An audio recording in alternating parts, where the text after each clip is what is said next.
are valid today. They have never been any of them done away. And people, this is just an aside, but you talk to people and say, well, I keep the Sabbath. And they say, well, Christ changed that. He fulfilled the law. So if he fulfilled the law, we don't need it. Wrong. Christ fulfilled the law by living the law. And he never said you don't need to keep the law anymore. If you go 55 miles an hour down the highway out here and it's marked 55, you're fulfilling the law. That doesn't mean that after you get by, there's no more 55 mile an hour speed limit.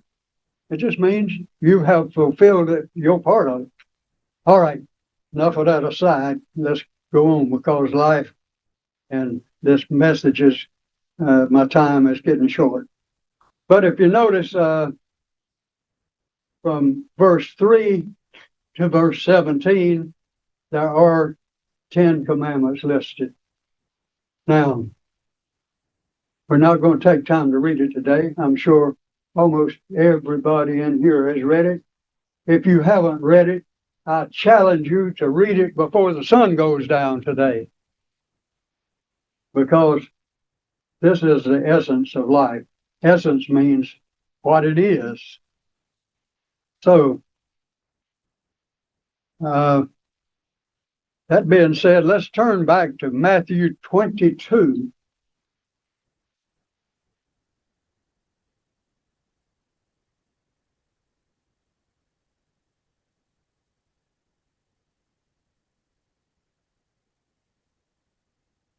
Matthew 22, and go to verse 37. Back up to 34 to get a little background on it. Excuse me. But when the Pharisees heard that he had silenced the Sadducees, they gathered together. Then one of them, a lawyer, and like I said a while ago, they had so many laws, they had to have lawyers to keep up with them. Now, this is not the lawyer like you see on TV and Perry Mason and all that. This is a lawyer who specialized in the Israelite laws. And so after he saw that Jesus knew what, he begrudgingly decided, I think, that Jesus knew something. And says, then one of them, a lawyer, asked him a question, testing him, saying, Teacher, what is the great commandment of the law? Jesus didn't hesitate. He said, you shall love the Lord your God with all your heart and all your soul and with all your mind. This is the first and great commandment. And now turn over to Mark 12, and hold your finger there when verse 12. This gives us another perspective on it. And then one of the scribes came. See, they call him a scribe here. He's the guy that writes things down. And having heard of them reasoning together, perceiving that he had answered them well, asked him, which is the first? And that word also means foremost. Which is the first and foremost of all? And Jesus answered him, the first of all the commandments is, hear, O Israel, the Lord our God, the Lord is one, and you shall love the Lord your God with all your heart, with all your soul, with all your mind, and with all your strength. And he goes on, which is not in all the manuscripts, but the next sentence it says, this is the first commandment. And then he says right behind it, and the second like it is this, you shall love your neighbor as yourself. There is no other commandment greater than these. Now go back over to Luke 22, where we just left from. not Luke, Matthew 22. Matthew 22, and we'll pick it back up there in verse 39, where it just said, this is the first and great commandment. And verse 39 says, and the second is like it.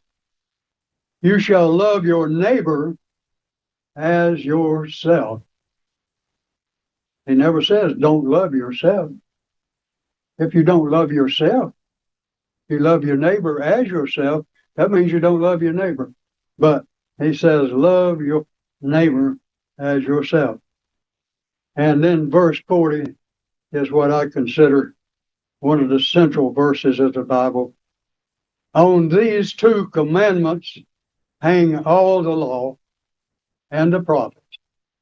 When it means it hangs, it is being supported by. Just like the door back there. That door has hinges on which it hangs and it swings. It depends on those hinges. This is the hinge point of the Bible. When you push on that door, it opens up and you walk through. So,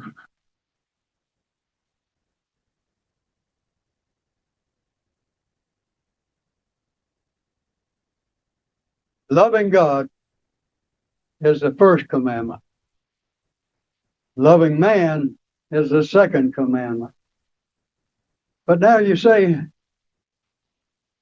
we read back there, or look back there at Exodus 20, and that verse is not there. It doesn't say, love the Lord your God with all your heart and all your soul. It starts off with, you shall have no other gods before me or besides me. And that is true. It's not listed in Exodus 20. But it is listed in essence. Go back to Exodus 20.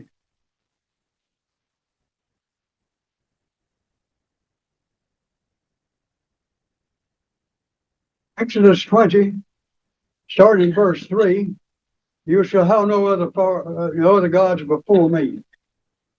And then the second commandment is in verse 4, you shall not make for yourself any carved image or any likeness of anything and worship it, of course. That's idolatry. And now the third commandment is in verse 7. You shall not take the name of the Lord your God in vain. When you become a Christian, you're taking his name, Christ. You take the name of Christian.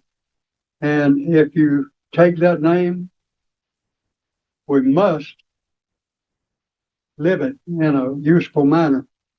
Because if you take the name of Christian and don't live a Christian life, you're living in vain.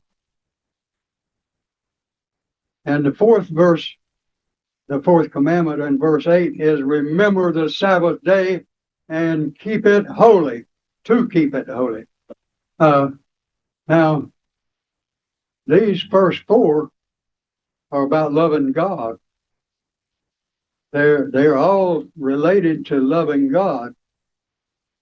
And then we go on, and we won't read, and on that fourth one, he expands that and goes on. You read that later on today when you're reading it.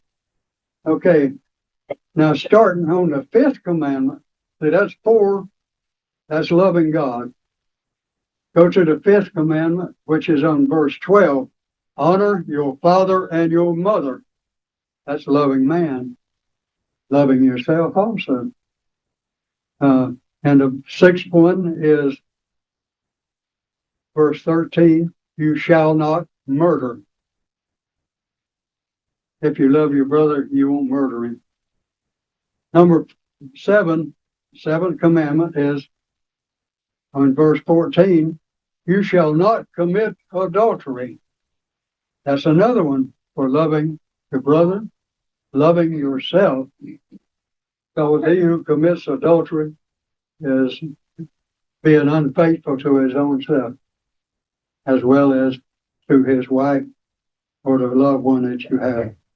Okay, the eighth commandment is in verse 15. You shall not steal. All right. If you love your brother, you're not going to take what's for his. And you know, that was listed up there in kindergarten. And the ninth one in verse 16 is you shall not bear false witness against your neighbor. False witness is a lie. There's no new truth, but there's a new lie every second. Because we can make up lies, we can't make up truth.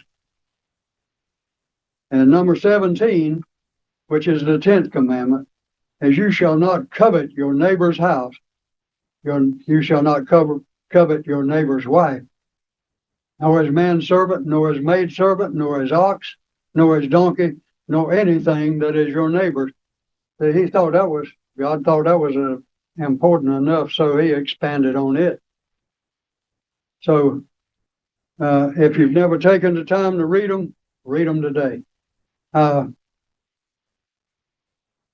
let's go back to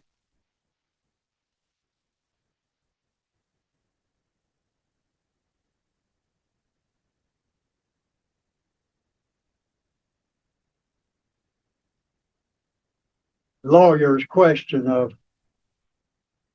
what is the great commandment? What is the greatest of all? Where did that question come from? That lawyer knew very well where it came from. Go to Deuteronomy 6, 4 and 7.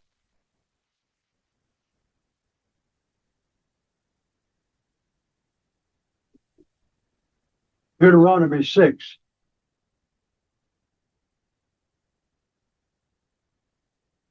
Starting in verse 4. Hear, O Israel, the Lord our God, the Lord is one. You shall love the Lord your God with all your heart, with all your soul, and with all your might. And these words which I command you today shall be in your heart, in your very inner being. You shall teach them diligently to your children, and you shall talk of them when you sit in your house, when you walk by the way, when you lie down, and when you rise up. In other words, you keep them in your mind all the time and teach them to your children. I submit to you that I failed in this. All my children are grown. None of them are in the church.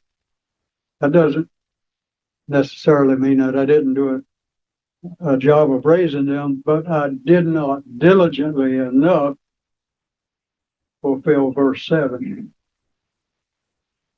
And if I had to go over it again, I think I'd do it a little different. There's many things I'd do different, but I praise God that he kept me here. And please, young people who have children or will have children, don't make my mistake. And maybe little children can't understand the way I put it this morning, reading the Great Command.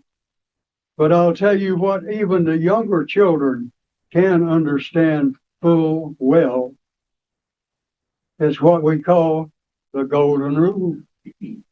The golden rule, Jesus didn't call it that, but he said it. Let's read Luke 6:31.